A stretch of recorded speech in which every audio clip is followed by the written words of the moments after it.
Hello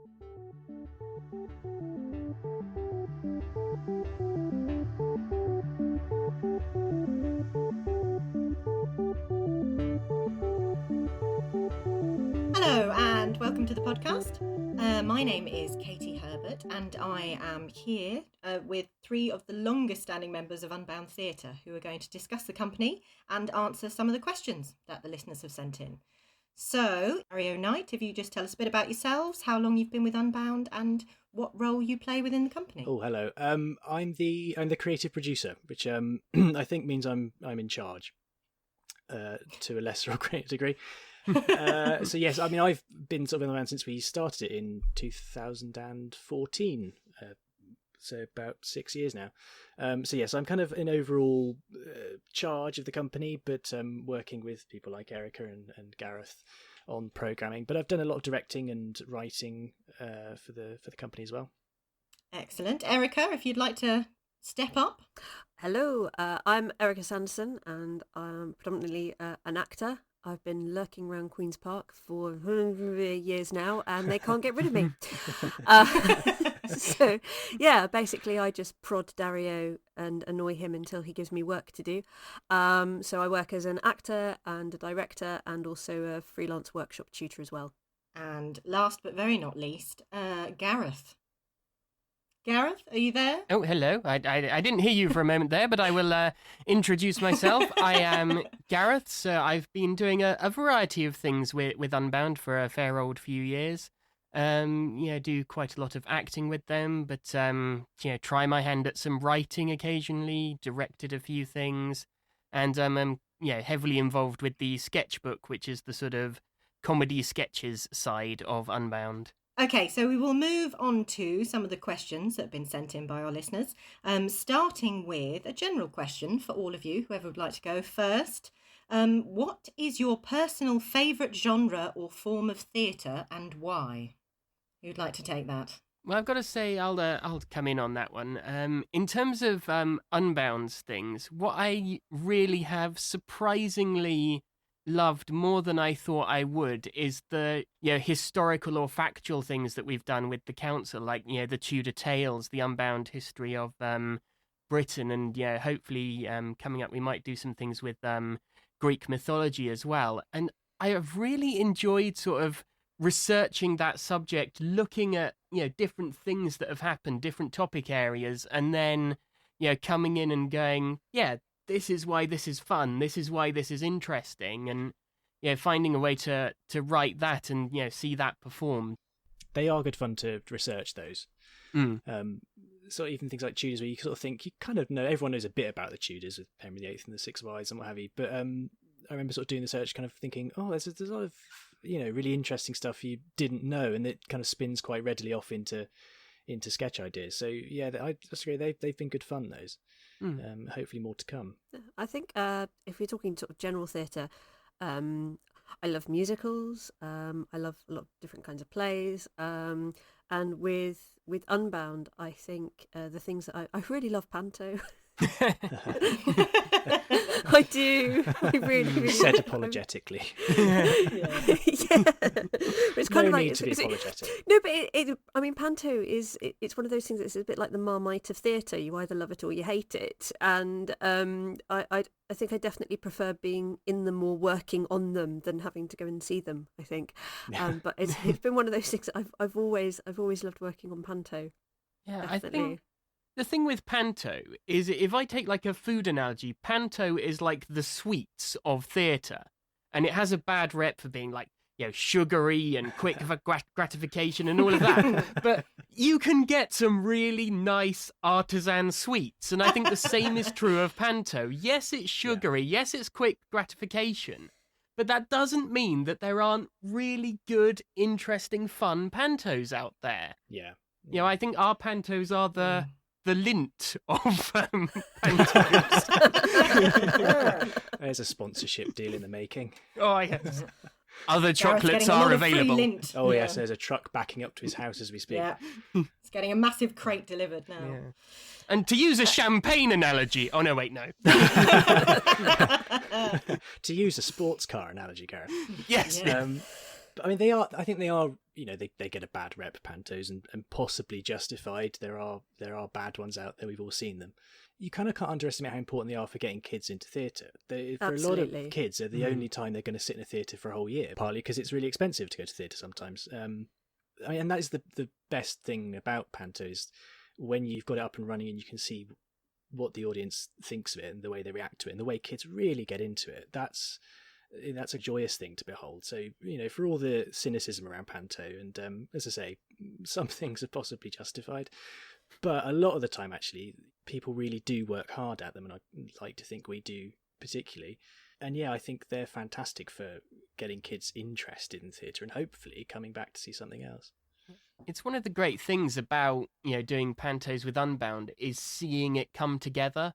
Yeah. Like, how early it starts getting worked on, and you can just walk in. Well, not now, you can't walk into Queen's Park, but back in the days where you could walk into places, you could walk into Queen's Park and just see a flat being painted, or see a costume being made, or see some of the props or something, and you sort of see it build over a series of months. And I must say that some of the most fulfilling days we've had, and certainly as the producer of things, is on Sundays when you'd be rehearsing panto. I mean, now it's not quite the same because we tend to try and start as early as we can on costumes and props and sets. But there would be days where you could walk in, and then in the first studio at Queen's Park, someone would be making a prop, and you go next door and it's the needlework room and they're making a costume, and then opposite there's the theatre and they're rehearsing, and you go into another room and there's the sets being made, and another room the sets being painted, and another room there's some singing practice going on, and another room the dance is going on. Those are sort of the best times to just kind of walk through the building, and everywhere, all the different facilities that Queen's Park has, all the different workshop spaces and studios, they're all there working on one project, is really rewarding, I have to say. Now it doesn't happen quite so much. We tend to sort of rehearse at different times and prep at different times, but those days were incredible when you look at the sheer industry behind it, and all volunteers. Yeah, I've got to say, it's one of the great moments when you're acting in the panto is that first time where we bring the dance school in. Yes. And you see the dances, and you might have got a few ideas about, you might have seen like a small bit of a rehearsal at some point. But then when you get that rehearsal where they come in and you see it sort of in its full majesty, as it were, it's a really great moment. Yeah, SDSD have been our dance school for provided our dancers for panto for I think sort of 7 or 8 years now, I think, and who are based at Queen's Park. They're fantastic, they're incredible, and really great choreography, I have to say. Some things like when we did, I think it was Pinocchio with the jitterbug, and again, you tend to think of just sort of skipping through a lot of the songs because you're waiting for the dancers to come in, and suddenly they're there and doing the choreography, and you kind of go, wow. Yeah, they've been fantastic. It's very odd, but again, quite moving, and it means a lot to sort of see the kids growing up as well, as kids who really start as little tiny junior dancers who are now their principals. It makes you feel slightly old, but that's been kind of very odd, but great as well. They've stuck with it and they enjoy it. I suppose I didn't really answer that question, did I? I just piggybacked on Gareth and Erika. I should offer something else. What do I enjoy? I mean, there's been so many of them. I think the thing I enjoy most as a director and as a writer is probably what you call straight plays. So I've done quite a lot of Shakespeare, whether it's stage, audio, or film in the year gone by. But yeah, plays, I think, a good one-act play is pretty hard to beat, whether it's comedy or drama, or preferably a mix of the two. But it's all been, that's the nice thing about Unbound, is it's endless variety. So we've talked about the various different things: sketches, Tudor tales, panto, drama. How long does it take you guys to develop a script?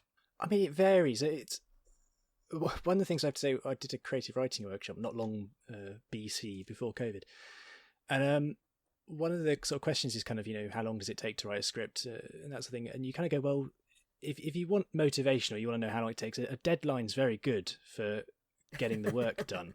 And I mean, there's stuff we've written that's probably been done in a matter of weeks. So it's done really good. I'm trying to think. I think Captain Christmas, which we did 2019, was a really quick get around just because we were so busy at the time. Yeah. I was going to say, I remember Captain Christmas, and sort of once we'd found out what it was and decided, yes, we're starting writing that, I remember we had a meeting where we sort of fleshed out the basic plot points that were going to happen, and it was very shortly after that that the sort of skeleton version of the script was actually ready. And it's quite interesting, how sort of having to write suddenly means that you end up writing. Yes, I think necessity really is the mother of invention sometimes. I mean, a lot of the time we do tend to know what projects we're working on relatively far in advance. So I think we knew that we were doing something called Captain Christmas for quite a long time. We'd sort of pitched it to the town council as something that they might like, and they said yes. And I think all we literally had was a one-line pitch, which was, how about Captain Christmas, the festive superhero? And they went, yes, okay, we'll do that. Ruth at the town council, if you're listening, hello, Ruth. But Ruth is brilliant at kind of going, yes, I like the idea, do it. And so that was kind of it for a long time. We probably knew that, 7 or 8 months in advance. We didn't really start looking at it until, I think, probably after the anniversary show in October that year. Yeah. But I think if you know that the project's coming up and you've got it, I think there's something to be said for just letting something stay in your head for a long time. So I think by the time you kind of come to sit down, and, that's sort of Gareth and I tend to do that whenever we're collaborating on scripts, there's always a meeting, which is either kind of with the more sketchy stuff like Tudor Tales, going through the research and saying, well, what's good for a sketch, and then working out the list of sketches you need. Or it's in a narrative thing like Captain Christmas, or the other scripts we've done one for Robin Hood, which we're having to do some point this year. You sit down and go, so right, what's the story? What's the sequence of scenes, and what are the running jokes, and who are the characters, and how does it develop?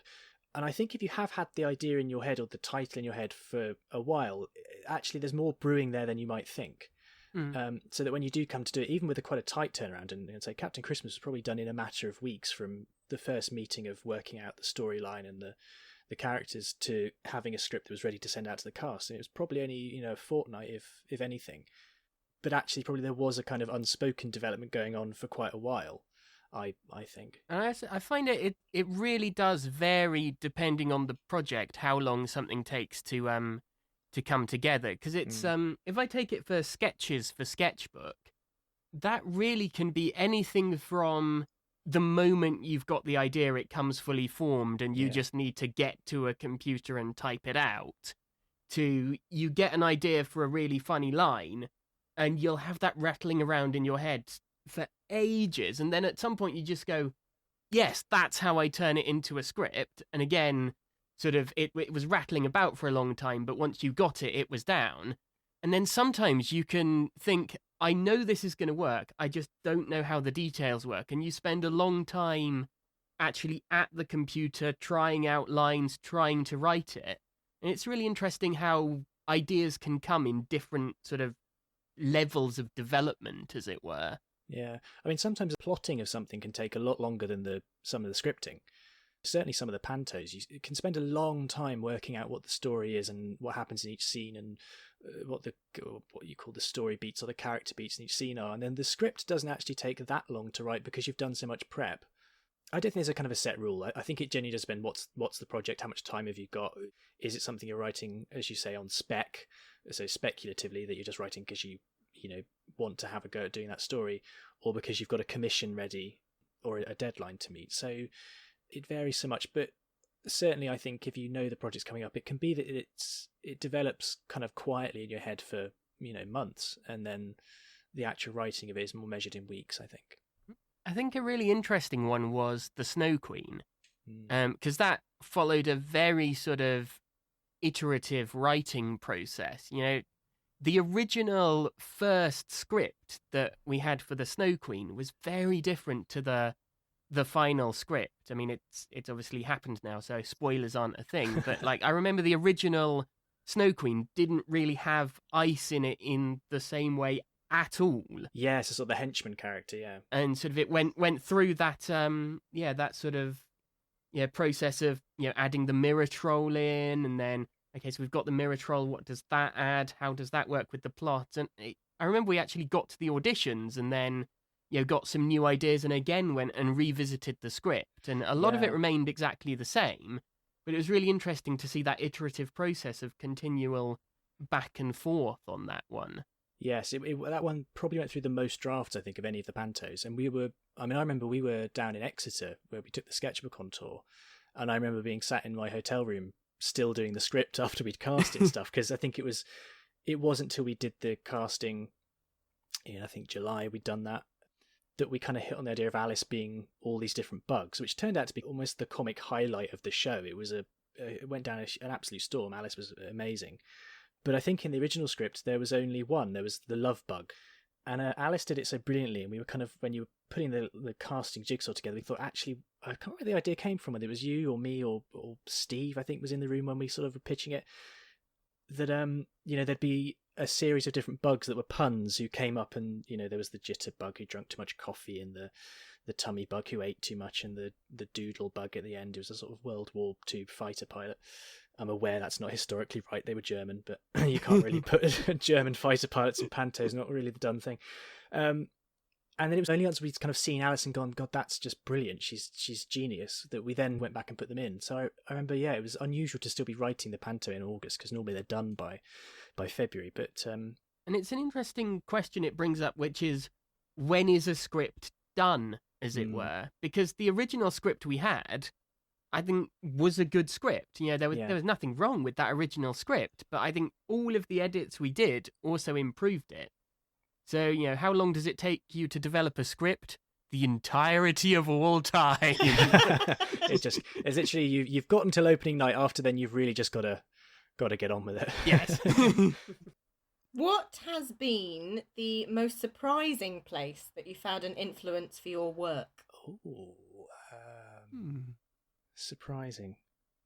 Well, my sort of light bulb moments generally come in the bathroom, either when I'm in the shower or on the toilet or hiding from my kids, really, if I'm honest.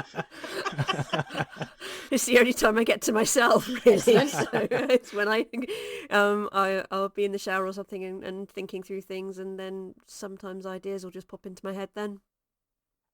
Okay. There's a sketch that we did in the 24-hour show that's will be in the 6th sketchbook show whenever we present that later this year. This is the one in the bakery about the sausage roll, and that one was genuinely, I was in London at the start of the year, and went to Greg's and brought a sausage roll. It's not based on life what happens to that sketch, if you know it. But I was going to say, I'd be quite worried. Are we going to get sued by Greg's? Oh God! No, I mean, I'm not. There's nothing wrong with Greg's. I mean, but I would say it's if places that you'd find inspiration, it is quite surprising. I don't think you'd expect the creative muse to strike in Greg's the Bakers, but it's kind of that thing of, when you're writing it, and when I've taught writing, one of the go-to jumping off points is, what's the worst that could happen in any situation? Just think of a completely normal situation. What's the worst could happen? And it genuinely happened while I was sort of stood there in Greg's buying a sausage roll, going, what's the worst thing that could happen? And that's where the sketch came from. So I'd say that's probably the most surprising, because you don't go to Greg's for insight into the scripting process. I mean, it's not a place, but one of the surprising ways in which I get inspiration is combining things.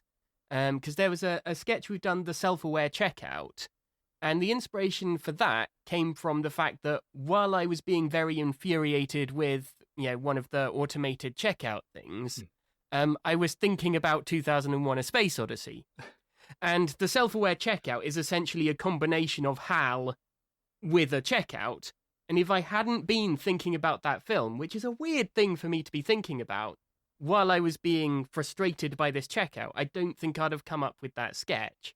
And a lot of my ideas come that way, where I'm just thinking about a random thing, and then another random thing happens, and they just merge into what can become a funny idea.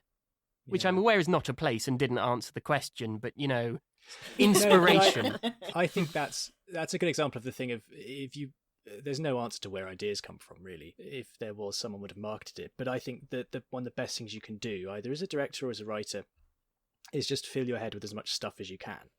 Because the more there is rattling around in there, and it doesn't have to be, highfalutin concepts, but the more you are thinking about films you've just watched, or books you've read, or songs you've heard, the more likely there is to be those kind of connections, which, you say, come out of nowhere, but suddenly lead to a piece of writing, or it might be a directorial choice. So it's a good example, I think, of just trying to fill your head with stuff, and then it will happen in the most surprising places. Yeah. Including Greg's the Bakers. Yes, where's the most surprising place? Your own head. Ooh. Profound. There you go. We've reached a philosophical high point now. Yeah. Well, crashing back down. Erika, tell us more about when you're in the bathroom. What 3 things do you think an actor should have in mind when they start the rehearsal process? The lines. Ooh. Yeah, I mean, it's very easy for me to say that because I don't act, but genuinely knowing your lines is the greatest gift you can give to a director as an actor. Never mind a nice present on closing night, just know your lines. I mean, in all seriousness, doing your homework's essential. And that's not necessarily line learning in the early part, but we've talked about this a lot actually when we've been doing audio, because we've been doing a lot of audio over the last sort of 6 months, and you don't need to learn your lines when you're doing an audio script, but you need to know the script. You've got to have read it. You need to know who your character is and what they want and how they react to things and how they change in a scene. You need to know what the shape of a scene is and how it needs to be pitched in terms of its pace and the timing of jokes if it's a comedy.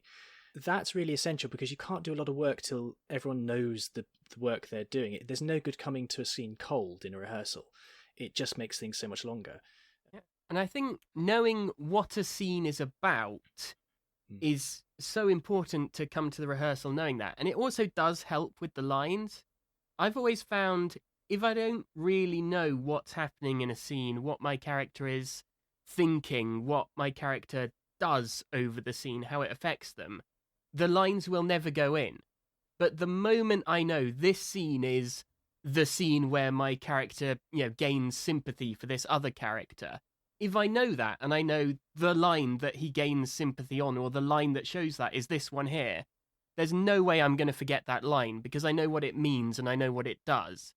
I mean, I would say that as a director, it's I don't necessarily expect people to be off book at the first rehearsals, but as Dario said, having read the script, so I would say if I was sort of giving 3 or 4 pieces of advice, it would be to be familiar with your lines so that you've read the script, know your character, know who they are, so that you can essentially inhabit them. They are there, they are with you on stage. You know what makes them tick. You know what their emotional trigger points are. You know their character, and all of this isn't necessarily on the first day of rehearsal. Some of these will be discovered throughout the rehearsal process. But be familiar with your lines. Be familiar with your character. Know the story. Know the story arc as a whole. Know it's not just about your journey, it's about other people's journey as well. And as an actor, it's very rare that you find your entire character from things that you say. A lot of it is about the information that is given from how other characters describe you. And I think one of the most important things is be prepared to listen, because acting is not just learning your own lines and spouting what you say. It's so much of it depends on listening to what other characters are saying on stage and reacting honestly and truthfully to them in performance. And if you know your lines, if you know your character and you know the overriding story, and you are genuinely listening to what other people are saying on there, that is when you get a truthful performance. And that's when the magic happens, where you get these interactions and actors are genuinely sparking off one another, and there's an electricity, there's a crackle in the air. And as a director, when I'm watching people and I can see those sparks, or you come in at the start of rehearsal and people are like fumbling a bit and they're learning their way, and then you get the wonderful rehearsal process where you are it's like you're working on a diamond. You're chipping it away at it to reveal the beautiful cut underneath, or you're allowing these moments to organically grow. And when you see that as a director, and then you see it all come together on stage, it's just magic. There is nothing else like it at all. It's just beautiful. But as both Dario and Gareth have said, you cannot do that unless you have done the work to start with, which comes down with it starts with your script. Yeah, I think coming at it with an open mind is kind of essential as well. It's no good coming in sort of thinking, well, I know how I'm going to play the scene, I know exactly what I'm going to do, but not being open to other ideas, because it might be that 2 actors have prepped a scene when they come together, they've actually kind of interpreted this slightly differently, and they need to then find the middle ground. It might be that your thoughts don't necessarily tally with the director. The best setup, the best situation to be working in is an openly collaborative one where everyone can share ideas and work together.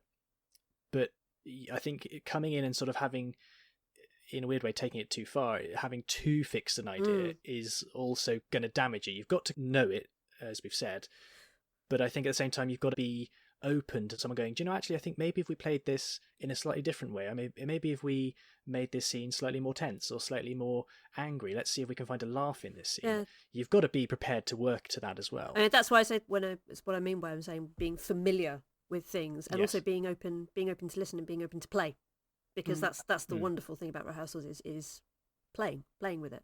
But moving away then from the actors, I suppose, what is your favourite part of the process? So you go from writing or choosing a script and then right the way through to closing night. What's your favourite bit of that? Going to the pub after rehearsals. Not anymore. No. I mean, I know what it is with comedic scripts, and it's the first big laugh. Yes. It's that moment when you've seen it in rehearsals, you've gone through it in terms of the writing process, but that first moment where the audience just has a really big, good reaction to a script, and you kind of go, okay, yes, it is good, it is funny or impactful, and it doesn't have to be the first big laugh, but it's the first big audience reaction that you see, where you just kind of get this moment of, yes, it works. And you just completely relax after that first point. And it's just a wonderful moment. I think every year I get that with Panto, because you spend so long on it. You've lived with the script for so long. You've rehearsed it for, I think, 8 to 10 weeks that we rehearse it for. And you can't be objective about it anymore. You kind of go through something going, God, is this funny? Is it, is this going to work? Just because you've seen it too many times, really, and you're too embedded in it. So it is always, I agree absolutely, when you're sat there watching opening night and the audience laugh at a joke, you're going to go, oh, it's good, it's fine, we're all right, it's going to be fine. It sort of reminds you, oh no, it is funny, it's just that I've heard the joke too many times. But it just creates this great wave of euphoria when it happens. It's just a wonderful moment. I think the most exciting bit is the initial idea for me. It's when someone comes in and goes, I've had an idea, what about this? Or, someone comes and pitches a script saying, I'd really like to direct this. Or, we're fortunate to work with the town council and Buckinghamshire Council. And in the past year, they've kind of come to us saying, we've got this idea for a project. What do you think? The prospect of what you're going to be working on for the next X number of months is always really exciting as the ideas come together for a season of work. I think for me, in the rehearsal process, it is these like little light bulb moments where you get ideas bouncing off on other people, or you're trying something out, and it's the moment where I can see the possibility of what it is going to look like on stage at the end, and it's not there yet, but you know what it has the potential to be, and you can see the actors kind of going, oh wow, okay, yes, and everyone's kind of diving in, and people are sparking off each other, and you just get that rush, and it's just like, oh yes, that's fantastic. So that's what I like in sort of the rehearsal process as a director, as an actor, when you're standing there and you get the reactions, and for me it's not necessarily the laughs. I think some of the more powerful ones have been when I've got silence, but just one of those silences that you could almost reach out and touch, and or feels like you've got the audience in the palm of your hand, and just with a breath or a whisper you can take them wherever you want to go. Again, magic. Theatre is magic, because what we do and what we create, we can make people believe anything and take them wherever we want to go, which is phenomenal when you think about it. So those are the kind of things that I find very, very special in rehearsals, and also in performance, when you come off stage and the adrenaline's going and you just know you've nailed a scene, or you look at a fellow actor and there was either just a look or something sparked between you on stage, and you got like one of those silences or audible gasps from the audience at a big reveal, and you come off and you go, yes, we nailed it, we nailed that scene, yes, let's go to the pub. I think the one other thing I would say, some of the sort of happiest memories I have of working on Unbound stuff, particularly with comedy, is the first read through. The first time you hear everyone read it, and the first time you kind of get to hear what each other's going to do with the script. There's been some just sort of deliriously happy read-throughs we've had with stuff like the sketchbook shows and Inspector Murder and things like that. That's often just getting to see the group together laughing is you can't beat that. What do you think has been the most challenging productions that Unbound have produced, and why? I think possibly the first panto that we did, Beauty and the Beast, together was possibly one of the most ambitious ones. Dario, do you think? Yeah, there was a lot riding on that one. There was a lot of pressure on that one, wasn't there? Because it wasn't the first production Unbound did. We'd done a sort of an introductory evening, and then we'd done Betrayal. But it was the first thing we started work on. Before Unbound came to be, before the previous panto had finished, to be honest, we were starting work on it. And it was, of all the things Unbound's done, it was the greatest statement of intent about what we were going to be about, that we were going to put the script at the heart of it, which, is not necessarily how you do some pantos. Some big pantos are often based around a star name. They're based around routines. They're based around shtick. The script was going to be given the kind of intense scrutiny we would give to any other process, which hadn't always been the case. And even stylistically, what we wanted them to look like, what we wanted them to the experience to be, it was. I mean, so there's a lot riding on it. It's not as if people weren't lining up to sort of say, "Oh well, go on then, show us what you're made of." It wasn't that situation, but it was. We wanted to kind of demonstrate what our ethos was, and also the capability, because I'm quite sure it's not every day you'd have someone in your office going, "Right, I want this to look like a musical." Yes. On the West End, I'm going to have the full cast singing like this. So yeah, I think that was definitely one of the most ambitious things that I've ever decided to do. In terms of logistics, I think you probably can't get more complicated than the 24-hour show. I mean, that was... Gareth and I were starting work on that in October 2019 , I think. I don't know, that was easy for me. I just sat at a desk for 24 hours and talked. And read stuff. But the planning for that went on a long time. And then, obviously, with COVID coming along, the planning and replanning and deplanning and planning again that had to go into that was just insane. I mean, just when you kind of thought we'd got there, there'd be new restrictions, and we sort of go, right, we know what we're doing. Then I would just come into a meeting and go, so everyone's going to need to stay sitting down. How's that going to work then? But even on the night as well, there were rumours that there was going to be an announcement, and we all came in on that night going, is this even going to go ahead, or will we be told, will there be an announcement at 5 o'clock and we all have to go home? I think in terms of the sheer and the technical backup of that, Stefan was an absolute wizard. He did so much hard work, and it was such a feat to get that to work. So I think that's probably the most complex thing we've done. There's other things. I think Antony and Cleopatra's probably quite an ambitious thing to do. I mean, there were genuinely a few people who, when I told them that's the next Shakespeare, they sort of looked at me and went, really? Okay, how are you going to do that then? So that was a bit daunting, because it's a huge play. It's about 3.5, 4 hours unedited. It's got about 30 or 40 named characters, and we kind of whittled it down to a cast of 18. But that was a big project, and then to take it out to other venues was pretty, logistical challenge as well. But enormous fun at the same time. Gareth, have you got any challenging productions you can think of? Well, I would obviously also, chime in for the 24-hour show, being just in terms of the logistics of getting it together. I think we must have got to about version 12 or so of the sort of rehearsal schedule and the timing schedule by the time we'd sort of done it, redone it, tweaked it. Yeah, the fact that it went so smoothly when it actually happened, I think is a testament to how much work went in by everyone to just make sure that we were ready for it. And it's one of those moments where it's very easy to get anxious about it, but then you realise that everyone's got your back, everyone's got it, we've covered what we need to cover, and even if something does go wrong, we're all going to come together and solve it. And it was just such a great show to see us able to really step up to a challenge that big, and I think really, cover ourselves in glory when we actually did do it. So it was incredibly challenging, but so rewarding. But we're not doing another one. I think my most challenging bit was in the early hours of Sunday morning, and it was some halfway through, I think, the 5 hours of sketch shows that we were doing, and I just remember sitting there thinking, oh my God, I've got to read the entire of Alice in Wonderland in a couple of hours.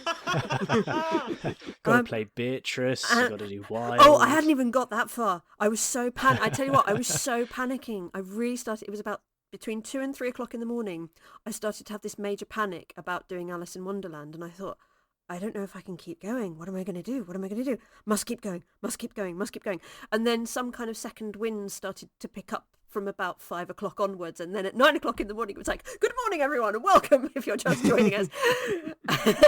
But yeah, so that was moving away from that to something which I think you kind of touched on a bit earlier. Have you got any favourite or memorable props, costumes or sets that we've had over the years? I will always have a fondness for Leo, again from Beauty and the Beast, because he was just beautiful. Because I remember when I first kind of pitched the idea that the Beast was not going to be an actor, it was going to be a puppet, it was going to be just a head, so it wasn't even going to be a full puppet, but it was going to be a head and everyone would interact with it and it would look gorgeous. The looks I got was, how the hell is that going to work? And having to try to explain, so the actor's hidden, you see the actor behind it, but it's just the head, and he talks and everyone reacts to the Beast. So what, he doesn't have a body? Well, he does, but that's the actor. But then how do you make it look like, just trust me, it'll work. And how everyone, we had Stunt Leo, that was the foam cast underneath, and then John and Angela did such a beautiful job in rendering the Beast, whose face was even though it was done like there weren't any animatronics inside it or anything, but it became so expressive in the nature of the performance and just how they had sculpted the face and everything, and how everyone responded to Leo. And I will remember the first, so poor Ben had been rehearsing with this piece of blue foam on his hand for several weeks, and the day that we brought in Leo and I took him out the box and held him up in front of everyone, and everyone just went, oh, he's beautiful. And just how everyone reacted to Leo. Leo became his own, Ben was playing the Beast and Ben was the prince. Ben was our prince. But Leo himself became almost like his own character, I think. So I will never ever forget seeing Leo. And when we went to do the anniversary show, Dario had decked out the whole stage with bits and stuff from every other production he could find. He said he just wanted like an explosion of a store cupboard. And I remember walking out on stage on the first night and seeing Leo. And I think either we'd been intensely rehearsing or something, and I hadn't quite clocked that he was there. And I just remember walking out and seeing him, and it was like, oh goodness, you're here. Oh, hello, old friend. That was lovely. That wasn't because you hadn't clocked it, it's because I hadn't finished the set before we started.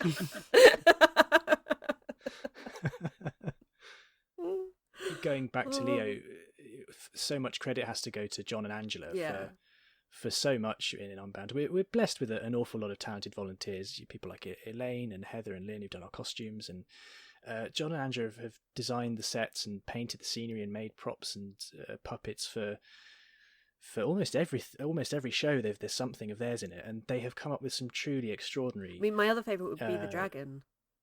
Yes, credible baby. I mean, I think all of their puppets are fantastic, and we had Pinocchio when we did that as a panto. They're just incredible. The pair of them. Their puppets are, I think, stand up against anything you'd see in one of the big theatre shows. People are constantly talking about them when they come and see the shows, and their set painting as well. The two things I always think back to. One is the Snow Queen. I think the set for the garden, fantastic scenery, and so much hard work went into that. But my overall favourite, the thing I think Unbound will always treasure, is the backdrop for Wind in the Willows. Oh. They came up with their whole design of, it was going to be the riverbank, but it was going to cross the 4 seasons. So you went from the spring and summer on one side to the wildwood covered in snow at the other end. And again, they put so many hours of work into that, and it is beautiful. It is a work of art. And they hid an Ewok in it. there is a Star Wars reference in it as well. I think one of the costumes that I just love is Erika, your Dr. Sprout from Captain Christmas. Really? That was very good. Because yes, I just love the fact that coat. Yeah, the moment that we'd sort of said, this is the character, here's the script, and you obviously went away and came back with this full costume for it, and it just captured it so perfectly. Like, you couldn't have come back with something that was any more sort of exactly Dr. Sprout than what you did. It was beautiful, and I just love those moments where you think, all I have to do is tell you the character's name and a bit about them, and you will just create this wondrous thing. And it was brilliant. I think Chronomier falls. I was going to say Chronomier definitely falls into that. Dario sent me some ideas about the costume, and then I just went away and came back with my steampunk professor with the clockwork waistcoat and the belt, and got my little gizmo made for me, and my coat, my beautiful frock coat, which I love, which was such a bargain. It was an ex-wedding hire coat that I got for £10 off eBay, and when it arrived, it was absolutely beautiful. It was gorgeous, beautiful, pristine. And the first thing I did was go, sorry, old thing, and screw it up and kick it around my kitchen floor. I kept it underneath our kitchen table, and every time I walked past it, I would kick it to get it the beaten up look. It's a bit like Indiana Jones, where he sat and sliced with a penknife his jacket when he got his jacket before the first day of filming, to make it look weather beaten. So I just spent several weeks kicking this coat and rubbing it in the ground, and I would wear it around the house and deliberately drag my elbows across the walls to try and get the elbows worn in and everything. But yeah, I love my professor outfit. I love it. I have to say, before we move on, if props are getting a mention, we have to, I think, pay tribute to The Technique of Pottery, which is that book that's appeared in more productions than anything else. I think we used it it was in Betrayal, because there's a whole scene about Emma is reading a book, and I'd made a sort of the dust jacket for it, but we needed a hardback book, so I went to the Queen's Park Library and went, that's about the right shape, and that's a good hardback, and it's called The Technique of Pottery, and it's been used, I don't know how many times. It's been in so many shows with a different dust jacket each time. Either with a different dust jacket, or just, I think it's now even got there's a bit of gaffer tape over the spine to mask the lettering, because we've used it as a Bible, we've used it as a set dressing, it's as a weapon, I'm sure, on certain occasions. But I think that sort of has to win for the prop that's had the most use. I think the accountant in me will always have a soft spot for the Henry VIII costume. Oh yes, I forgot about that. Yeah, which we bought for Lost in Time. We did, was the first time we used the it. first one. And it was because we did a big commission and we had a budget. We thought, oh well, that's handy, because we'll be able to buy up certain bits and pieces for the costumes and make others and reuse some. But Henry VIII costumes are quite hard to come by, and the cheap ones really are cheap. They look dreadful. So we pushed the boat out and we spent quite a bit of money on it. But the thing is, we knew that we were going to do a show called Tudor Tales. Again, this is kind of where it comes in handy if you've got the season planned out. We knew that months later we'd be doing a Tudor show, again for the town council. And we'd had Brief History of Britain had been confirmed, and we kind of thought, well, Henry VIII could pop in there. So we kind of thought, well, we can spend the money on the Henry VIII thing, then it will sort of amortise over several budgets. And it's again another one that's got its use out of it. Poor old Rob, who's constantly wearing it. So if anyone else is thinking about doing a production for Unbound, the key things are to come to Dario and go, I've got this idea, and it requires a Henry VIII costume. Henry VIII or a time traveller, we're sorted either way. Or if you want to do a show about pottery, we've got a book. What do you enjoy most about what you do within the company? This is not the time to say going to the pub again, is it? Yes, I love it when it finishes. No, that's there's loads. I mean, every bit of the process throws up stuff that you enjoy. Genuinely, I'd say sort of putting my creative producer hat on. The greatest blessing and the greatest asset that Unbound has going for it is that it's a Queen's Park Arts Centre project, and not least because it gives us a base operations. We don't have to hire rehearsal space. We don't have to hire storage for our costumes. It's all there.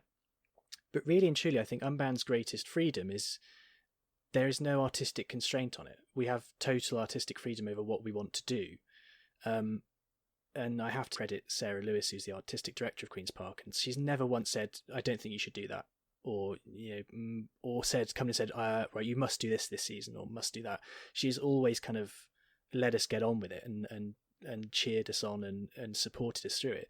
So the fact that anyone could come in with any play or an idea for a script, an idea, the creative freedom we have and the resources we have is kind of a joy, because I hope I never take that for granted, because I think that's not something every company has. I think one of the things that I have really, really enjoyed, I've been knocking around Queen's Park for a number of years now, and I've done various other productions before sort of Unbound came into existence.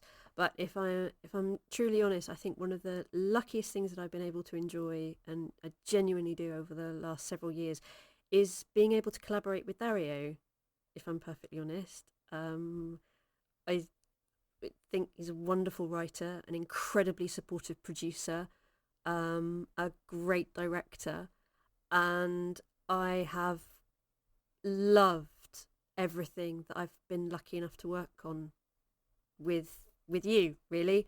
I feel very, very lucky in the roles that I've been given to play, from Betrayal, which was the very first production, to being unleashed with Beauty and the Beast as the Panto, being, filling the set with a cast of 30 odd people, to being able to do things like the Professor as well. So I have enjoyed the collaboration, especially with Dario, but then also with all of the other wonderful people that I've been able to work with.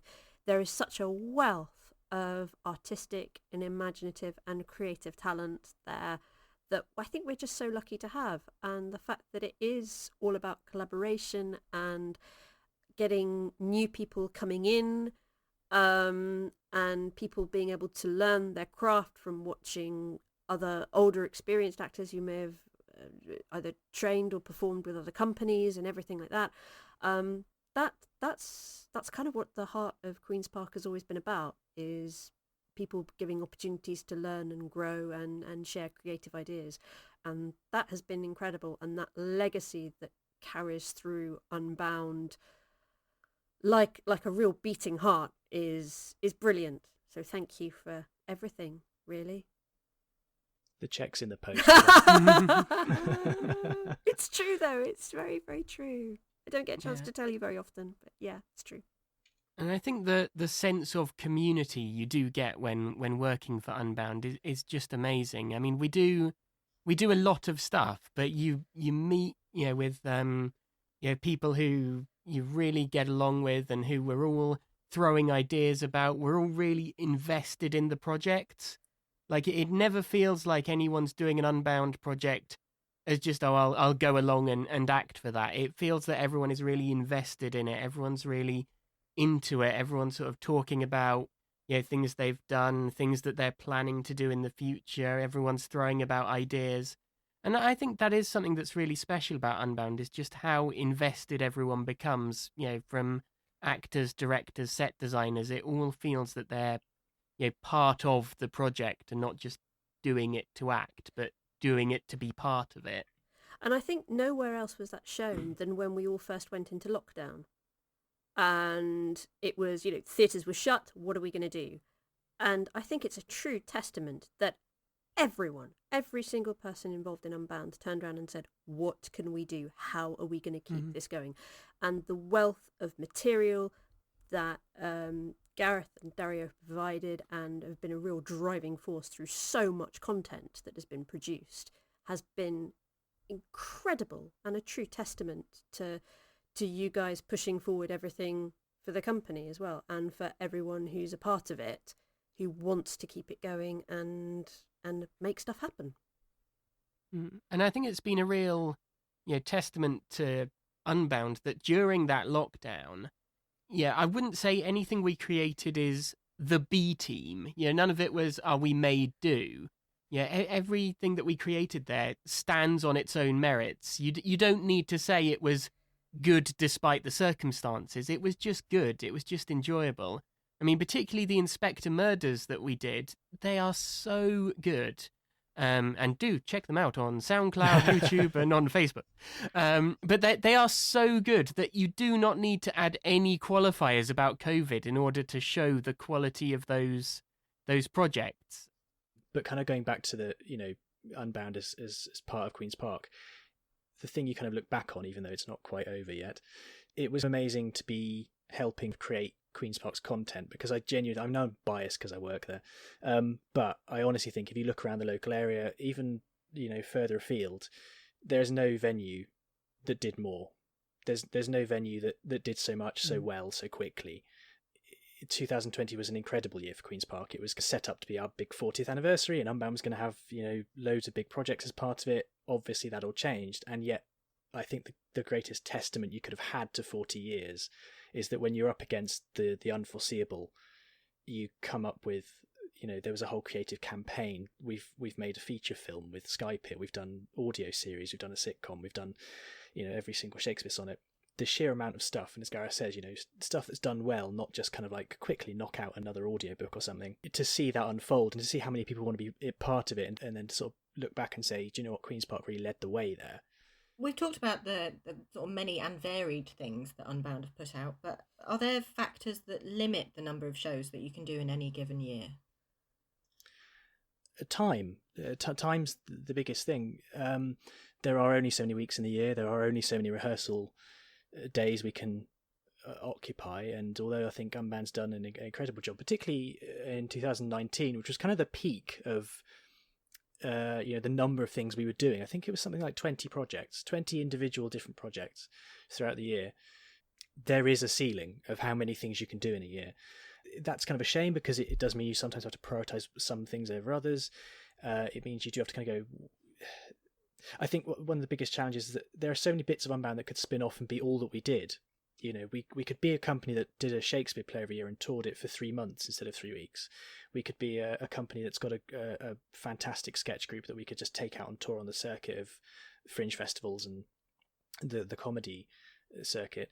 We could be an audio production company just doing fantastic audiobooks, doing series like Inspector Murder and shows like Wildston Butterfly Sanctuary. We could be an improv group. We could be just new writing, constantly looking at new writing. We could be a gun for hire that kind of gets commissions in from councils, which is one of the things we end up doing. Any of those things could be all that we did, because they scale up so easily. And so the challenge is you want all of them in the company, but you have to be able to try and fit it all in. And it's, that's gotten trickier, frankly, over the years, because there's so many great things happening. So yeah, time's the great limiter, but we're in a good place for still being able to do a diverse range of projects and add more, because the worst thing you can do is be at the point where there's no room for anything new. That's dangerous. But we've been talking over the last few weeks about where we're going to be going this year and next year, and it's exciting. So yeah. Once the pandemic is over and everything's open and life is back to normal, one day in the mists of time, when we're all old. Yeah. Well, yes. What would you or your grandkids like to see in the I mean, there's a moment that's coming when we're back on a stage with an audience again, and I'll be honest, kind of just getting to do that again it's a short-term goal, but it'll be one of the most rewarding. I hope, certainly one of the things that's grown, and I was kind of quite very pleasantly surprised during lockdown, was the projects we did, again, which were commissions. We did cyber charades for the town council, and we did history detectives for Buckinghamshire Council as part of the Bucks History Festival. And those were very unexpected. It was very much those organisations coming to saying, we've got an idea, we wonder if you'd like to work with it, and it was then became a commission project. I'd really love to follow that through as we kind of were able to go out and about again. I think being able to be the go-to producers, whether it's film, audio or theatre, is a really exciting place to be. And hopefully, there'll be new people coming in and new ideas and new projects. And I've got to say, in terms of projects that hopefully will relaunch once live events are a thing again. I'm really looking forward to when it happens, Laws of Time, because Yes. the original Lost in Time, I think, was just fantastic. It was so fun. It was so new as a thing to do, and everyone involved in it was brilliant. And then when we had the idea for Laws of Time, it was such an interesting idea to explore, and the script, I think, is fantastic. Obviously, I may be biased in that regard, but it's just such a good script. I can't wait to see it come to life, and I think, fingers crossed it will, not too distant future, and I think that's going to be just an amazing project to do. Yeah, I'm definitely looking forward to that one, but I'm probably very, very biased on that as well. Yes, you've got a very biased panel. Both writers and the star.